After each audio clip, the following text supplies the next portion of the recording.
Jnanam Shalakaya Chakshurunmilitam Jena Tasmai Shri Gurave Namaha Mukhaṁ karoti vachalam pangum langhayate girim jatkripa tamahang bande Shri Gurun Dinataranam Shri Chaitanya Manobhishtam Stapitam Yena Bhutale Swayam Rupa Kadama Dadati Svapadantikam Vancha Kalpa Tarubhyascha Kripa Sindhobhya Evacha Patitanam Pavanebhyo Vaishnavebhyo Namo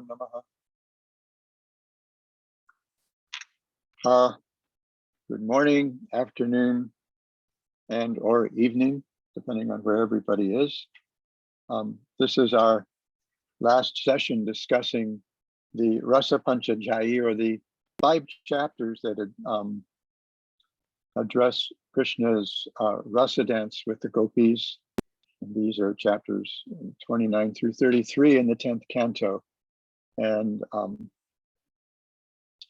this is a very confidential and important part of Srimad Bhagavatam. It's not,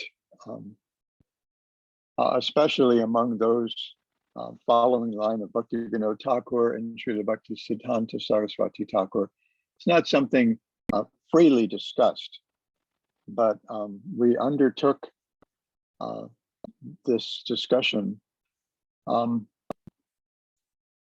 at the suggestion, at the request of our friend Padmanabha Maharaj for Kartik.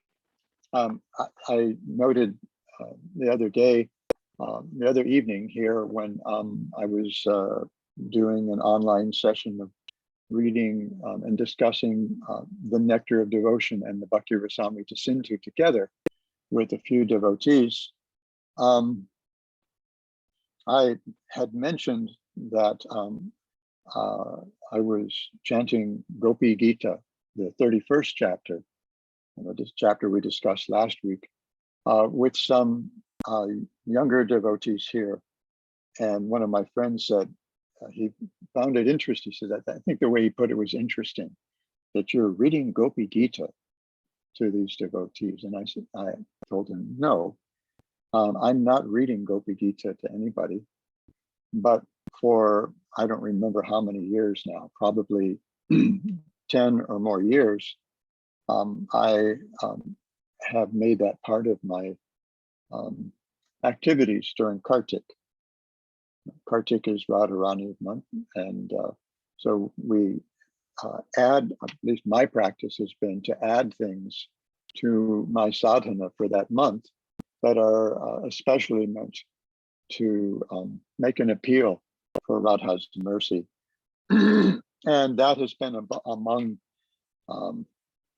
the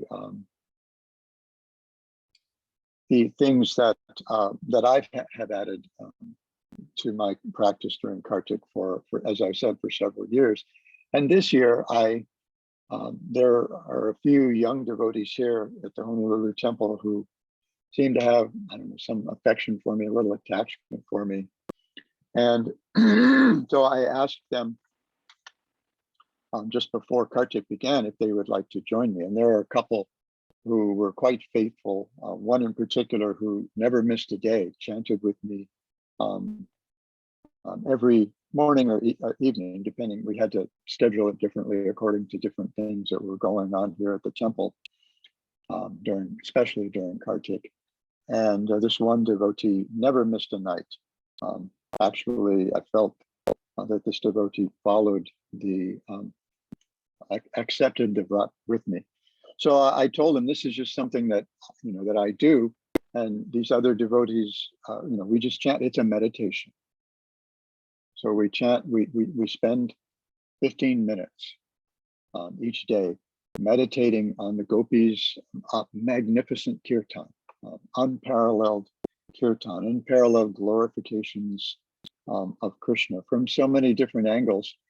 And as we saw last week, so many different angles that also could be seen as criticism of Krishna, or complaints, or even accusations, as we see in the in the second verse. And we'll take a quick look at one of the other verses in a little while. So today I want to wrap up by looking briefly, and that's all we can do in the time that we have, briefly at the last two chapters where Krishna rejoins the gopis after having abandoned them, leaving them searching frantically for him, babbling. Okay. Babbling incoherently, as Guru Maharaj says in his aesthetic Vedanta. So, today now Krishna has rejoined the gopis, hearing their piteous cries, as we saw last week in that wonderful illustration that Mahavir Swami did for the cover of Aesthetic Vedanta, which is actually designed so cleverly that the dust jacket conceals everything except Krishna. And we see that Krishna is peeking from behind the tree under which some of the gopis are seated as they engage in their wonderful kirtan. And Krishna's been listening. He's been hearing very attentively, and now, drawn by their cries, he has rejoined them. And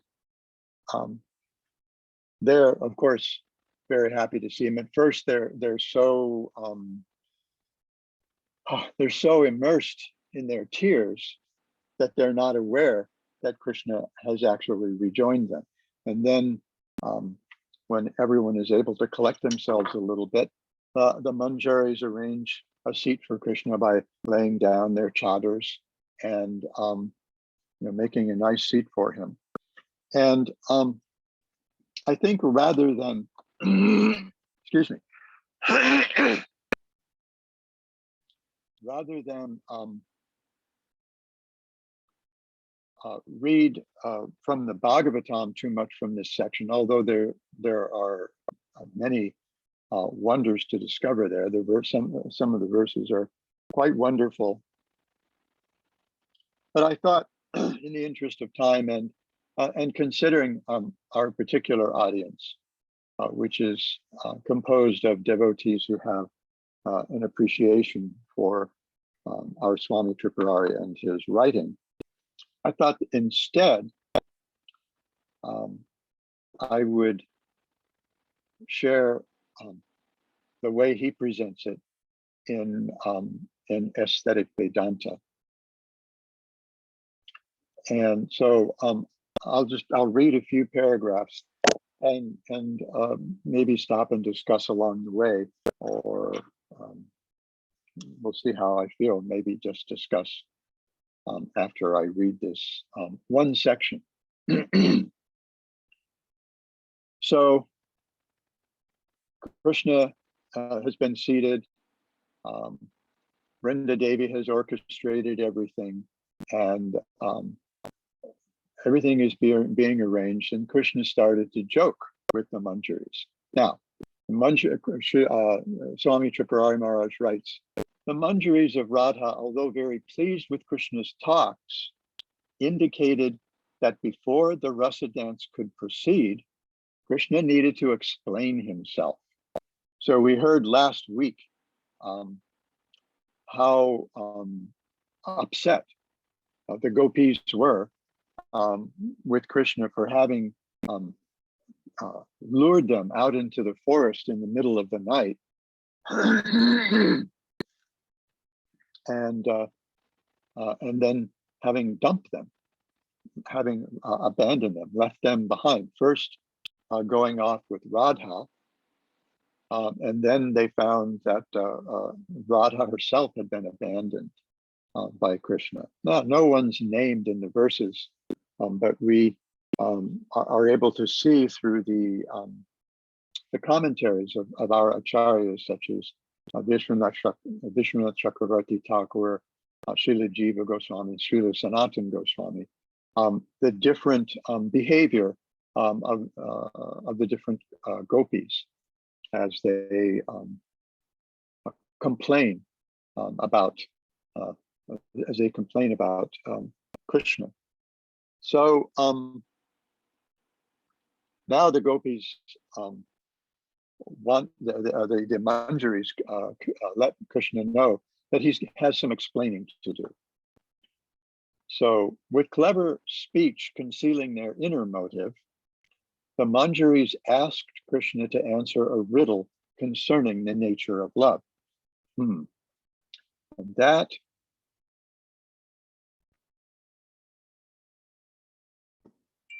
makes me, oh heck.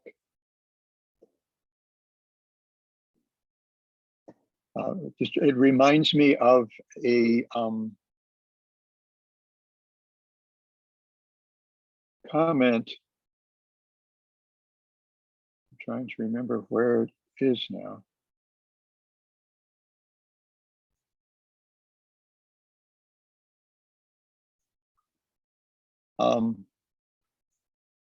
Where I believe it's Vishwanath Chakravarti Thakur. I shared this in one of Guru Maharaj's Facebook posts, where he was talking about indirection, or speaking, speaking, not speaking your love directly. And Vishwanath Chakravarti Thakur, maybe if I can do a quick search here, that might help me find it.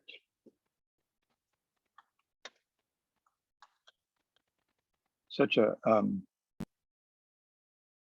nice comment that I thought that I would share it right at this point. And it had just occurred. It occurred to me too late.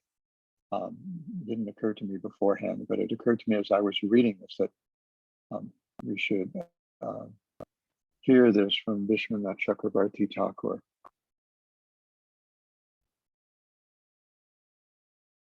If sometimes my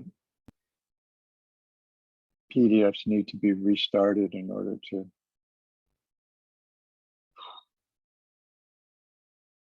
do a search, but we'll see. Just now coming.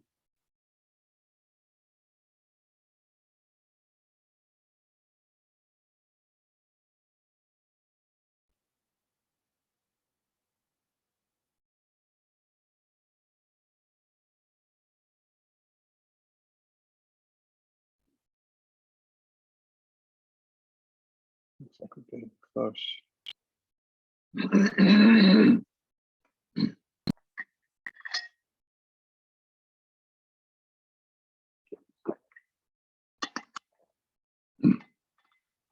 Oh heck, no results. So I'm not having any luck searching this. Oh, maybe it's the last one.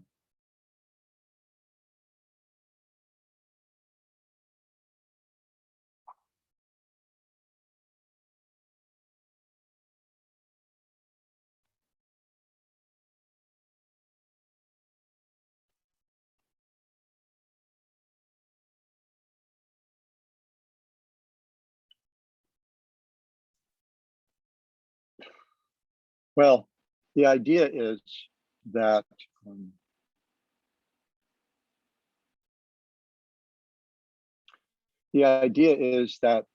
by speaking our love directly, that it actually weakens that love. So by keeping it hidden in our hearts,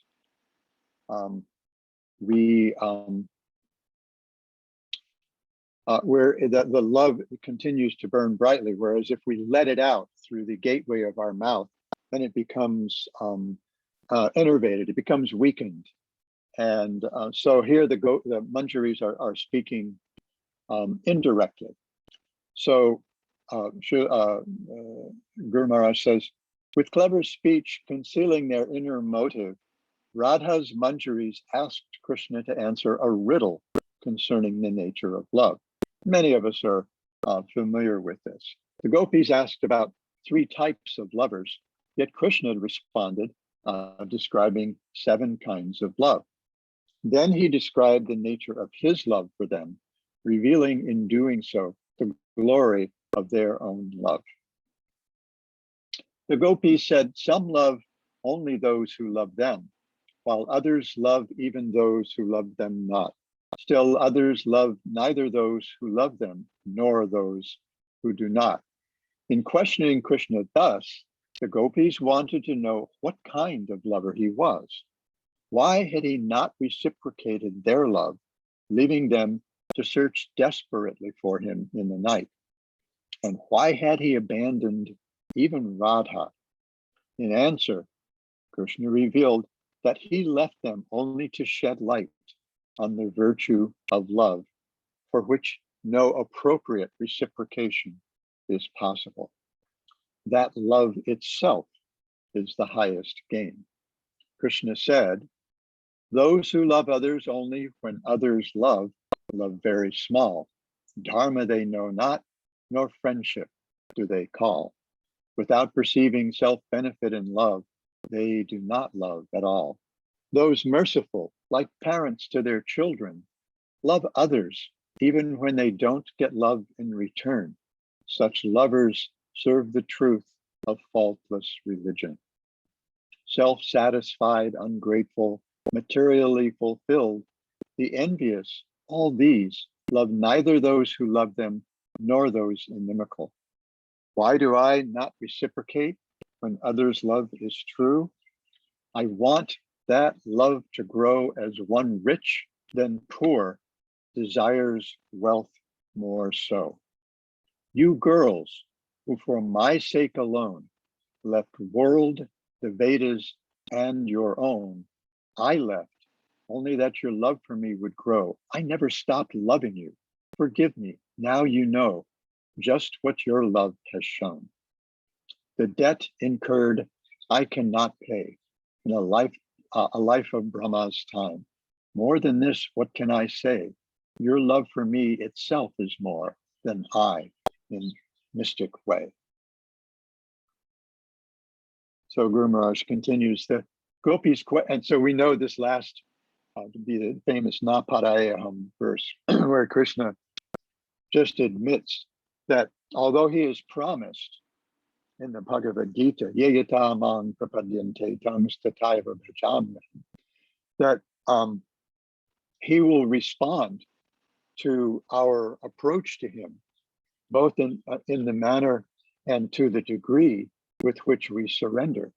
The gopis' surrender is total.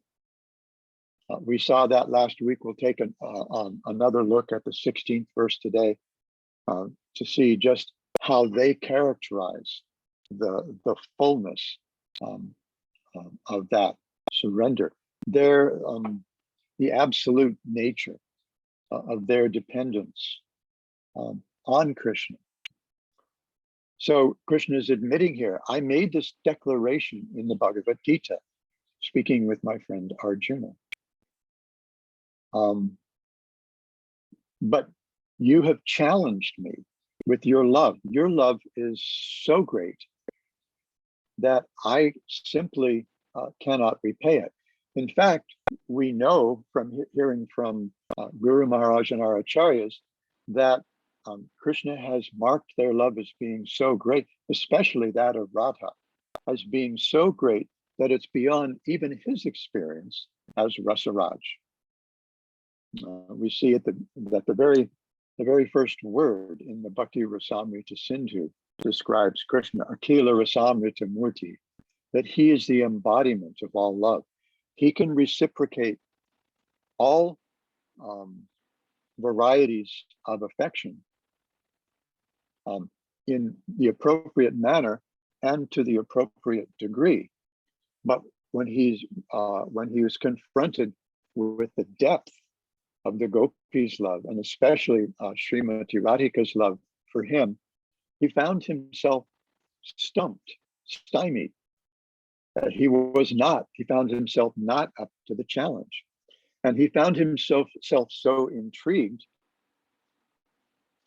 that Krishna had to appear as Sri Chaitanya Mahaprabhu and spend his life searching for that love.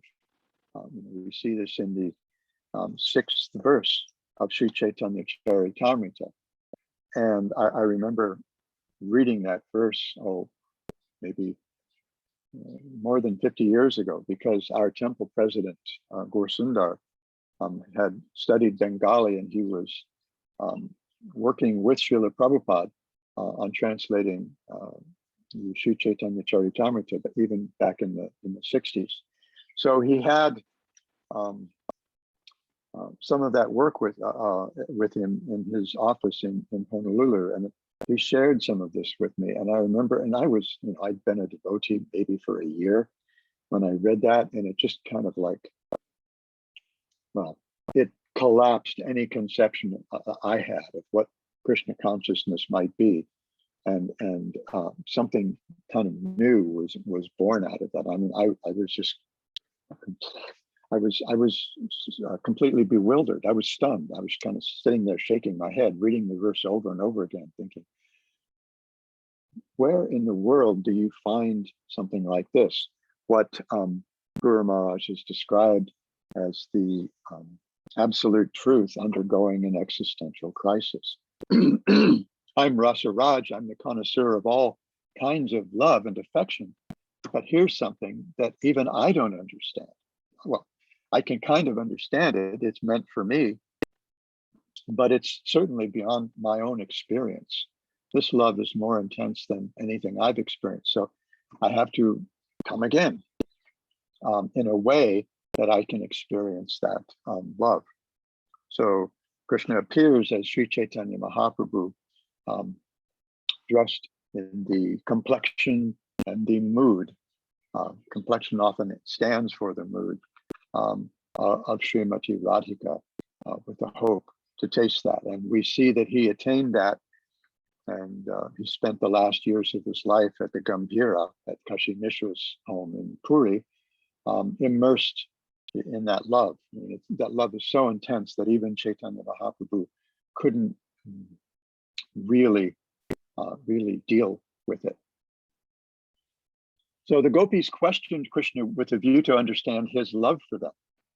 They spoke of 3 types of lovers: those who love others only when they reciprocate, those who love others when they do not reciprocate, and those who do not reciprocate in either case. Krishna explained that those who love only when others reciprocate in actuality do not love at all. Their love is selfish. Those who love even when they get nothing in return are merciful and love in accordance with dharma. Those who do not care for the love of others, or for those who do not love them, are of 4 types: the materially fulfilled, the ungrateful, the envious, and the self-realized, all for different reasons, do not reciprocate in love. Now, hearing Krishna's response, he says, the gopis thought that Krishna did not fit any of these descriptions. They reasoned that while Krishna is a knower of values, and thus might love for the sake of reciprocation, he was at the same time righteous or dharmic. Thus he was neither of these 2, nor could he be described as materially fulfilled or self-satisfied, for he had called them to him on this night. Since he did return, he was not ungrateful, nor was he envious of his superiors, for there is no one superior to him. Considering all of this, they were forced to conclude that Krishna was in a class of his own, and this is what Krishna had implied. What type of lover was he? He was a lover in the true sense of the term, a connoisseur of love, Rasa-raj. He loved only for the sake of love's increase. And because he witnessed their love to be beyond all comparison, he loved their love and desired that love himself.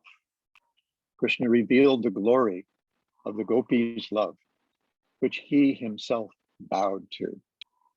Although it is the promise of the Gita Upanishad that he will reciprocate in love proportionate to his devotees' loving surrender, The gopis had exhausted his capacity to reciprocate. Their love is thus beyond the reach of the Veda itself.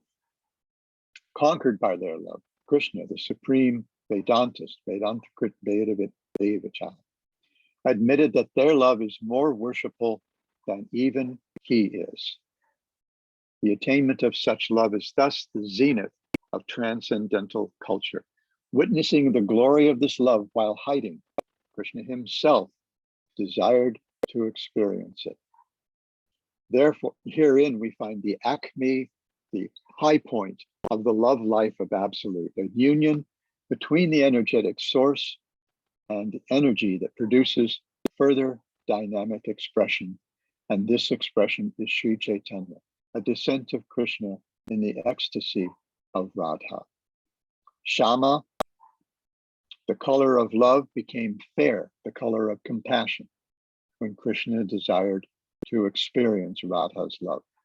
This third person is Sri Chaitanya, the dynamic combination of Radha and Krishna. So the devotees celebrate this by singing Sri Krishna Chaitanya Radha Krishna Maharani and other verses.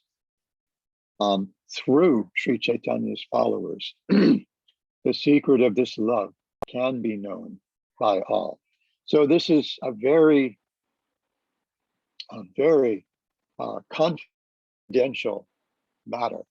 The nature of the gopis' love for Krishna. We hear how our acharyas, especially our more recent acharyas, have cautioned us in our desires to approach such a subject matter. We've been advised by Bhakti Siddhanta Saraswati Thakur to hold this Raga Marg over our heads, to worship the Raga Marg. This isn't something that we think that we can attain easily, much less at all. It's something that can only be given to us. It's a matter of grace. Therefore, the devotees are described in the Bhagavatam as Ati Bhagya. Ati is an intensifier. And Bhagya means fortune. Bhaga means fortune. So Ati Bhagya means inestimably fortunate. Those who get bhakti, and especially the kind of bhakti that we see in Vrindavan,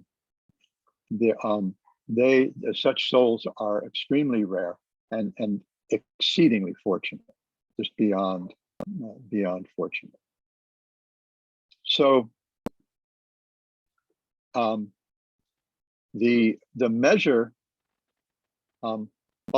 Well, maybe I should continue a little bit.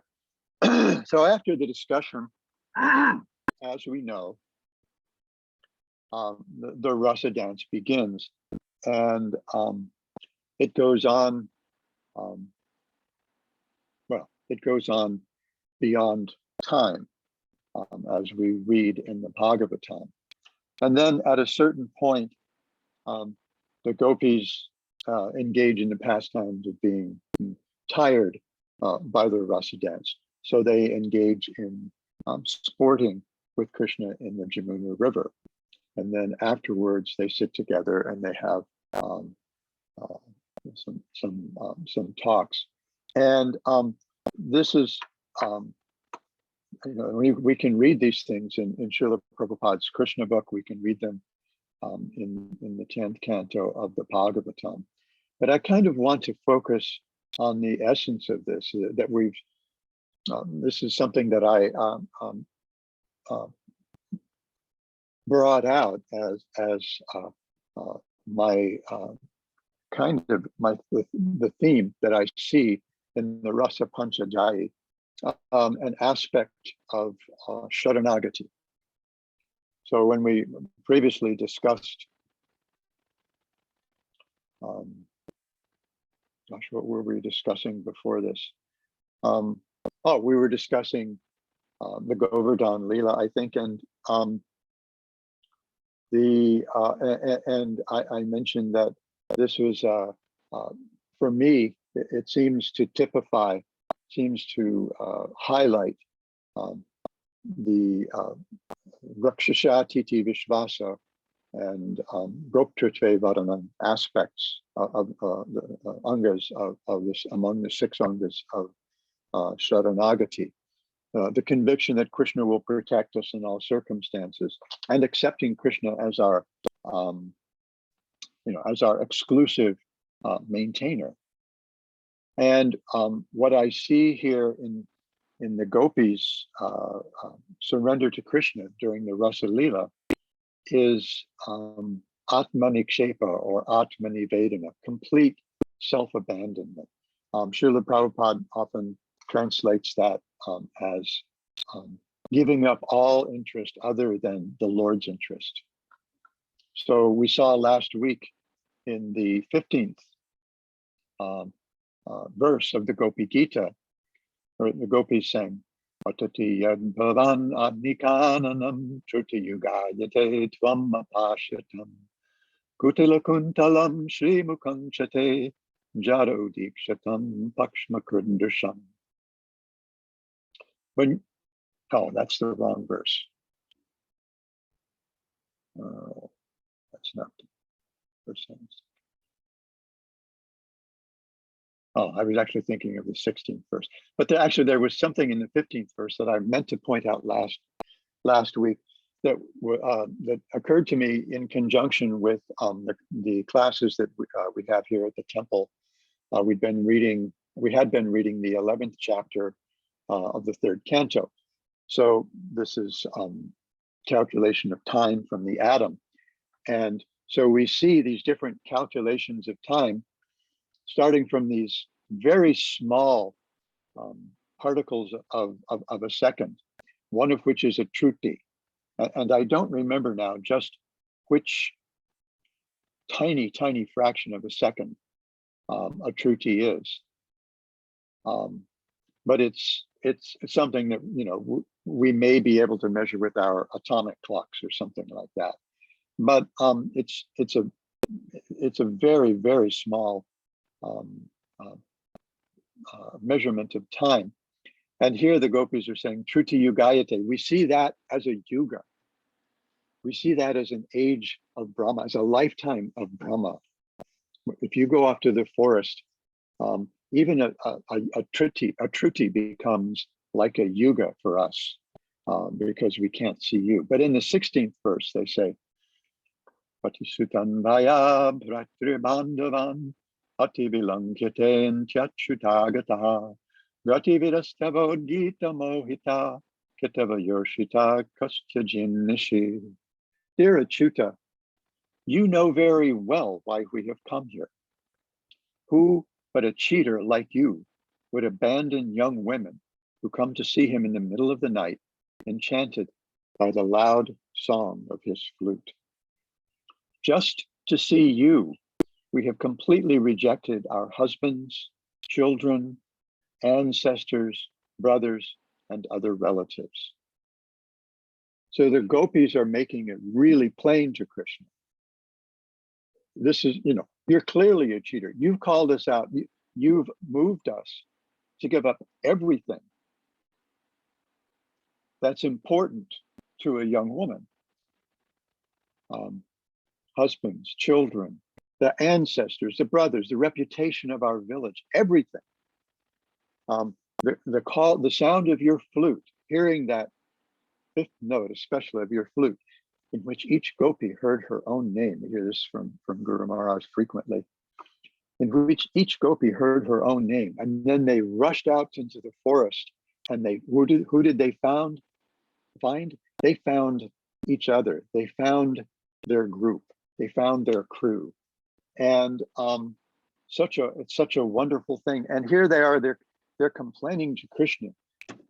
This is just awful cheating. It's not fair. We've given up everything because you blow on your little flute. We drop everything, we abandon everything, and we come just to see you. And then you leave us. How is that fair? So here we see how deep, how profound the measure of the gopis' love for Krishna is. And so to me, this highlights that one aspect of Sharanagati, that one anga of Sharanagati, Atmanikshepa, completely casting away our own self-interest. And when we're able to appreciate that depth of the gopis' love for Krishna,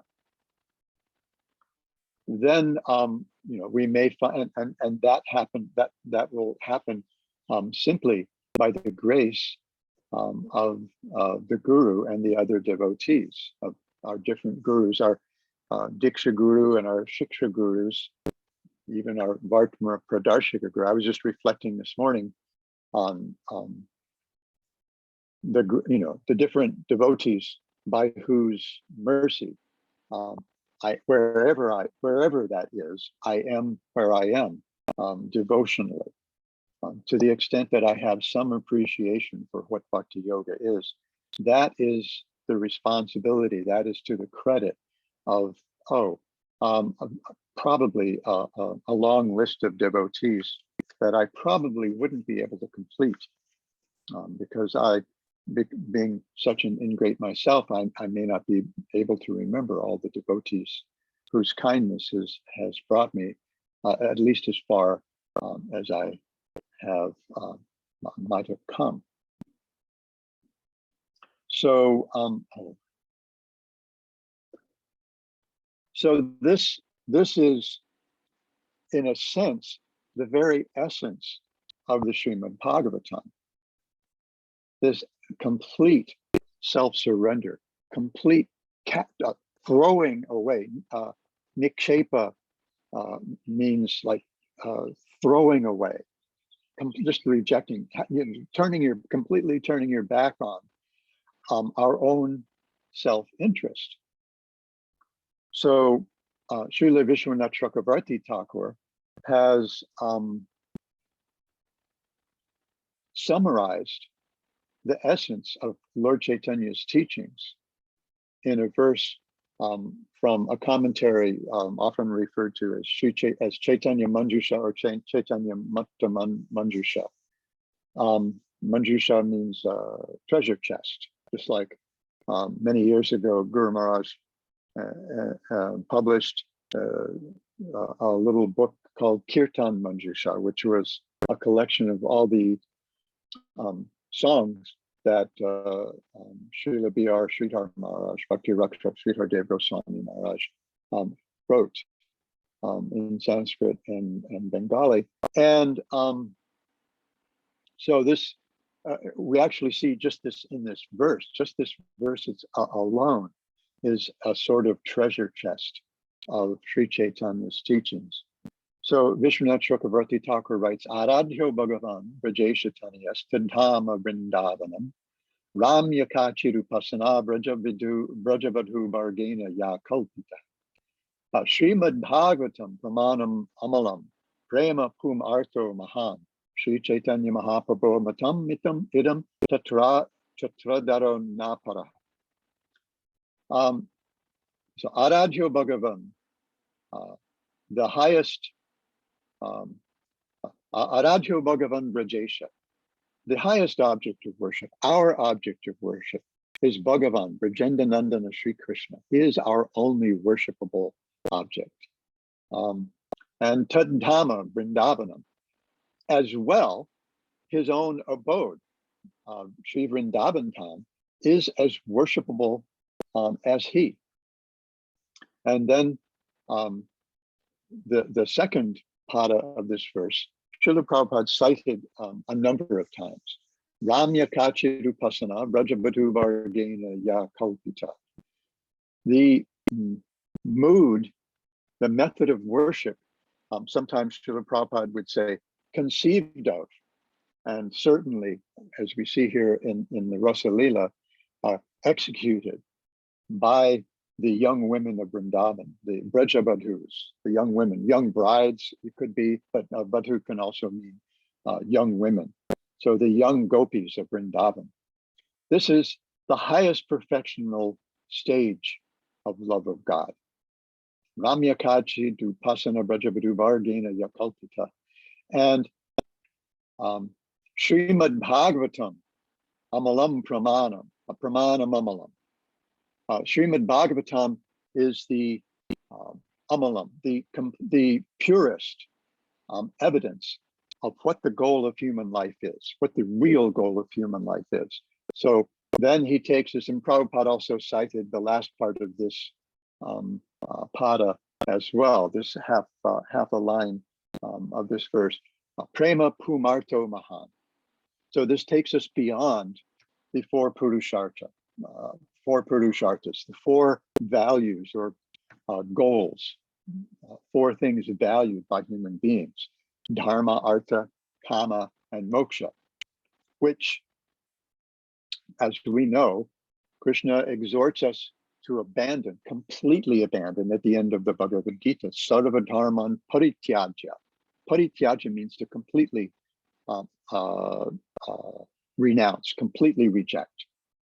And then following up on that, the second verse of the Bhagavatam, the Vastu Nirdesha shloka of the Bhagavatam, which tells us the subject matter and also shares with us the most suitable audience for the Bhagavatam, says, Dharma projita kaita gotra paramo nirmat saranam. That this is now for those who have done this, those who have accomplished this, who have given up all cheating forms of religion. And Krishnadas, I like to explain this frequently. I like to remind myself of this, that Krishna in the 22nd chapter of the Rasa-lila, prior to explaining the 64 angas of sadhana bhakti, Krishnadas Kaviraj, when he discusses the second verse of the Bhagavatam, the Vastu Nirdesha shloka, he asked, well, what do we mean by cheating religion? Dharma, Artha, Kama, Moksha, Vancha.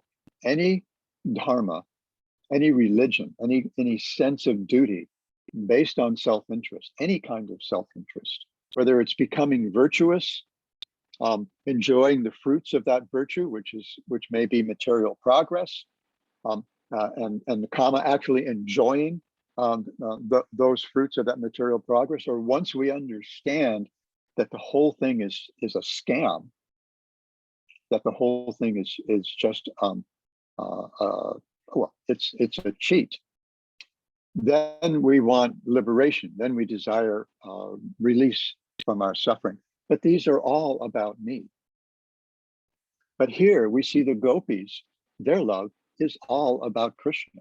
We were looking at some of the commentaries in the Gopi Gita last week, that where Sanatan and Jiva and Vishwanath Chakravarti Thakurs, where they were explaining to us how, even though it seems like they're complaining about their self-interest having been neglected, it's they who neglected their self-interest. They're all about Krishna. We know that it will give you pleasure if you hang out with us, if you speak with us, if you dance with us. Therefore, why are you cheating yourself? That, you know, the acharyas revealed to us that the gopis' complaints are all about Krishna's pleasure. So the Bhagavatam alone is itself the spotless, immaculate scriptural evidence, and that Krishna prema is the supreme object of life. Prema pumarto mahan. So we've gone beyond the purusharthas to what is often referred to as the panchama purushartha, prem prayojana, the actual fruit of sadhana. The fruit of the goal of sadhana bhakti is to attain bhava, and bhava bhakti brings us to the stage of prema. So that's the fruit of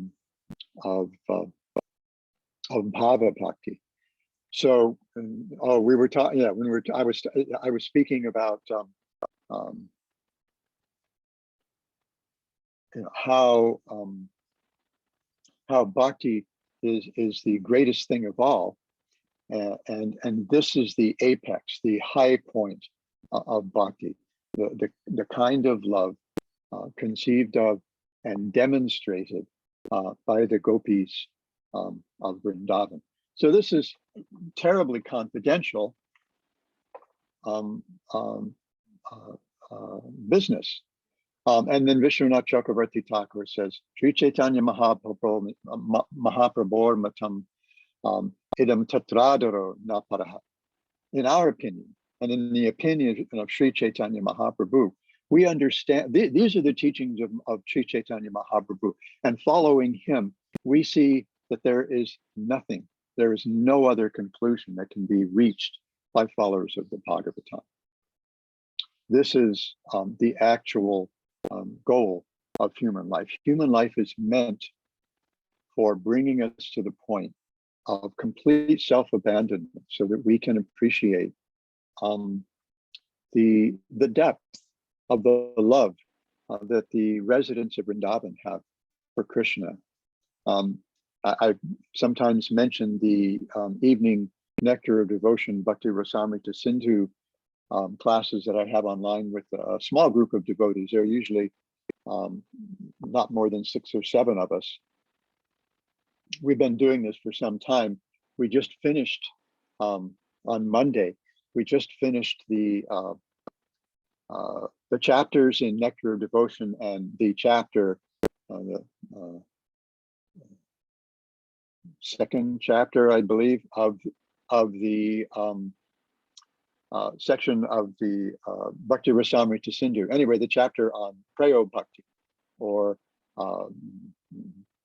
Sakyarati, the friendly love for Krishna. And it was, I was, as we were finishing up that chapter in the Bhakti Rasamrita Sindhu, after having finished the last chapter on Sakya Rasa in the Nectar of Devotion, there is such, I don't know, thick, condensed nectar, so much at the end of that chapter that shows us just how intense even Prayo Bhakti, even Sakyarati is. It was so wonderful. And I was lamenting that, that I hadn't recorded the session, particularly lamenting that there were only 3 of us on the line that day, that evening. And I know one of the others is a longtime good friend of mine, that he has a strong appreciation for Sakya Rasa as well. And I just thought, oh, it is such a shame that my friend Vidagdha Madhav is not here tonight, because he would be so happy hearing all this. And I would have, my pleasure at sharing with the devotees would have been increased even more by sharing it with Vidagdha. And now we're getting into the section on Vatsalya Rati. And then next, the relatively short chapter on Madhura Rati. And we see here just how profound that love is. It's so intense, it's so consuming that the gopis are able to abandon all self-interest altogether, as they themselves explained. So, as I pointed out in our first session, this is a terribly confidential part of Srimad Bhagavatam. And Srila Bhakti Siddhanta Saraswati Thakur would sometimes instruct his disciples that they not read these parts of the Bhagavatam, or even read about these parts of the Bhagavatam in Sri Chaitanya Charitamrita, these particularly confidential parts, unless they were reading through. They shouldn't spend a lot of time dwelling on this, thinking that by their exercise that they would be able to enter into the Gopi Bhava. This is something that's conferred on us by grace, by our practice. And that practice is given to us in that second chapter of the Bhakti Rasamrita Sindhu, that sadhana bhakti. And as I pointed out in my discussions of the power of bhakti, Srila Jiva Goswami's conclusion, at least in the Bhakti Sandarbha, is that even sadhana bhakti must have some power to control Krishna, if only because we can only attain bhava bhakti by engaging in sadhana bhakti, and it's only bhava bhakti that gives us prema bhakti. So this is so powerful. This whole thing is so powerful, and it's so confidential. And so I mentioned in our first meeting why we would even discuss this at all. And one reason is Padmanabha Maharaj arranged this series simply for Kartik, so that we could draw some grace, some of Srimati Radharani's mercy, so that we could make some real advancement in our bhakti, called genuine progress, noticeable, measurable progress in our bhakti. But the other reason is hearing the Rasa-lila in the proper way from the proper source itself is unbelievably powerful. So we see at the end of the Rasa dance, in at the end of the 33rd chapter of the 10th canto, as we've heard many times from Guru Maharaj, King Parikshit has asked for the benefit of the audience, because he recognizes that the audience that's gathered here on the bank of the river to hear his conversation with Shukadev Goswami is a very mixed audience. There are very elevated bhaktas, there are gyanis, there are yogis, there are Sankhites, there are all kinds of people who came to hear this from all over the universe, demigods even, and including Vyasadeva and Narada Muni we see in the audience as well. Shukadev's guru and his guru, and Vyasadev's guru, Narada Muni. So this is a very broad audience. So for the benefit of that broad audience, so that they don't misunderstand that this is some ordinary romance story,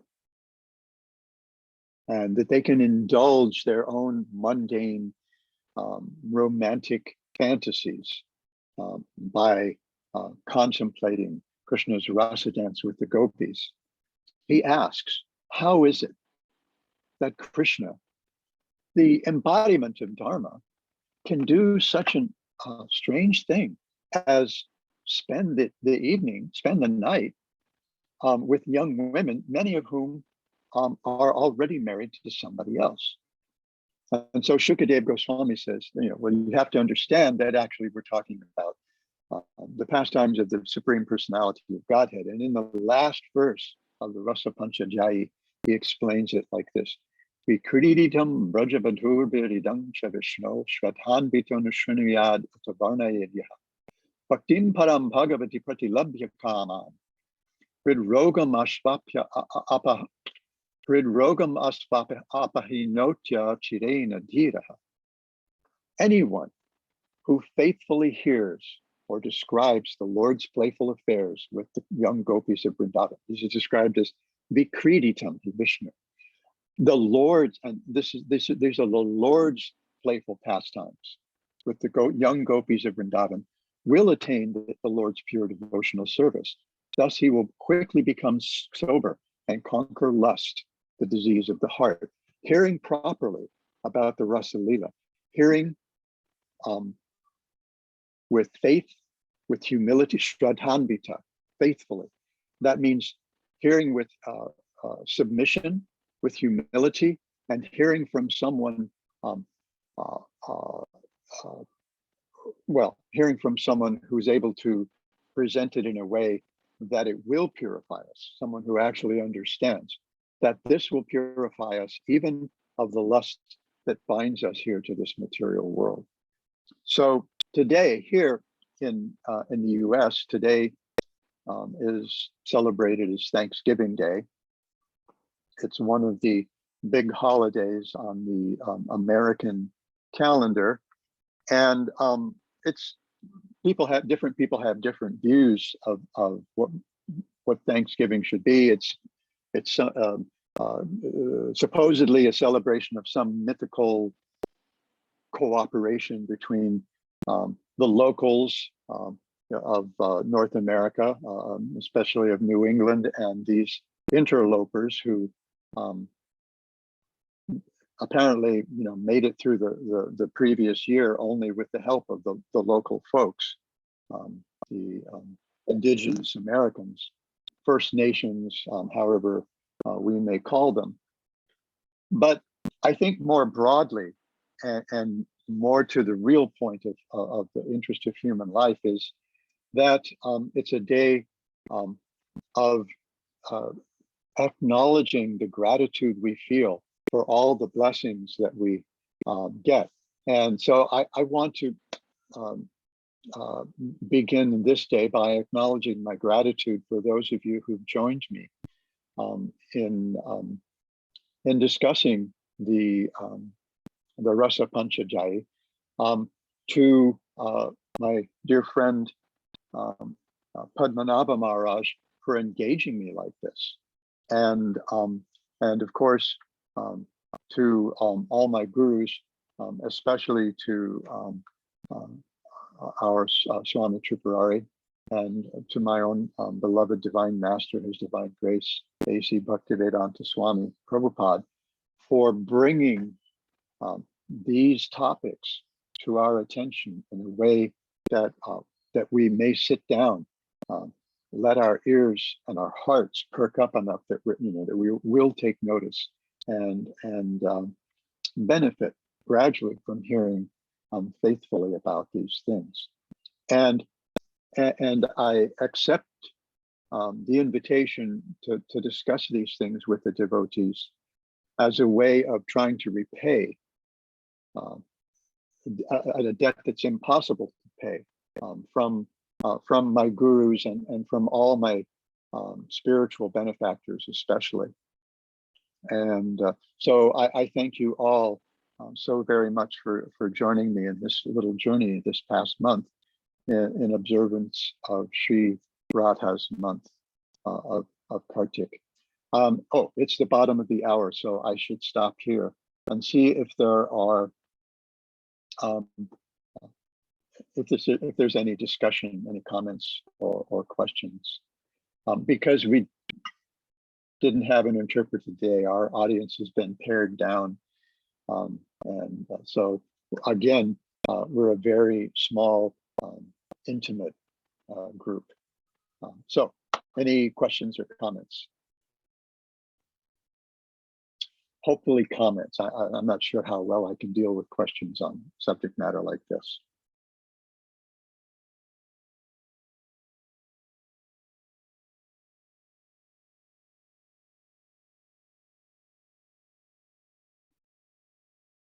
Okay, well, with much gratitude, I guess we can end here. And I thank you all once again. And we'll see you next month on Saturdays to discuss Guru Tattva, which will be very purifying for me.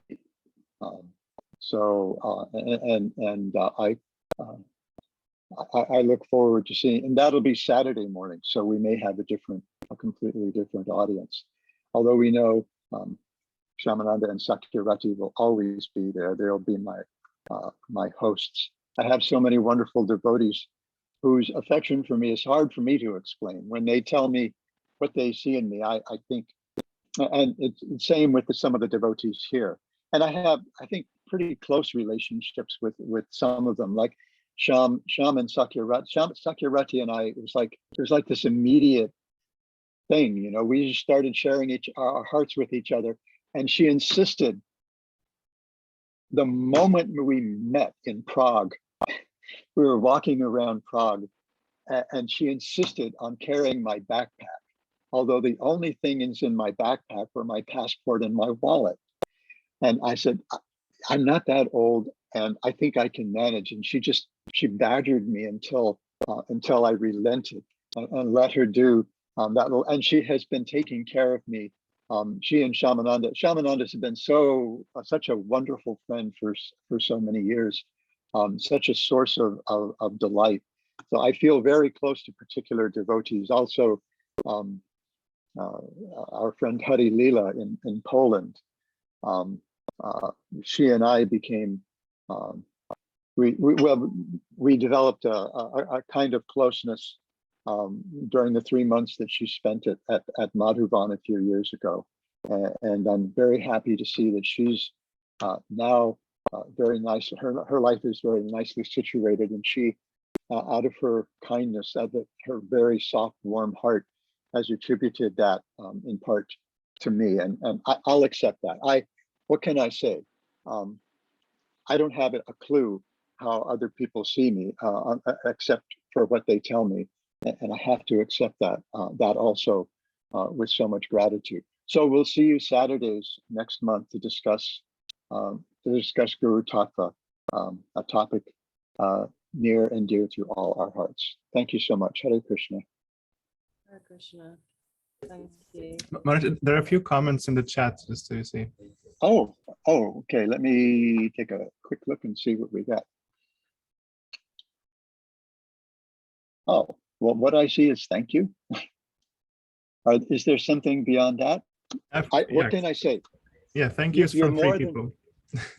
Yeah, thank yous from Rajahari, from Sharada, and Pedro Paulo, and Govinda Mohini as well. Thank you all. This is I don't know. This has just become a wonderful part of my week for the better part of this year. And it's a little rough for me to do this because it's in the middle of the morning program here in Honolulu.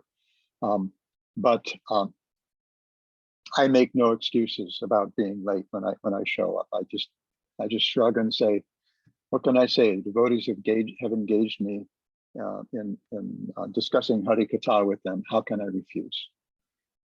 So we'll see you in a week and a half. Thank you so much. Hare Krishna. Sripad Bhakti by Ashram Maharaj ki jai. Gaur Bhakta Vrinda ki jai. Oh, I can end it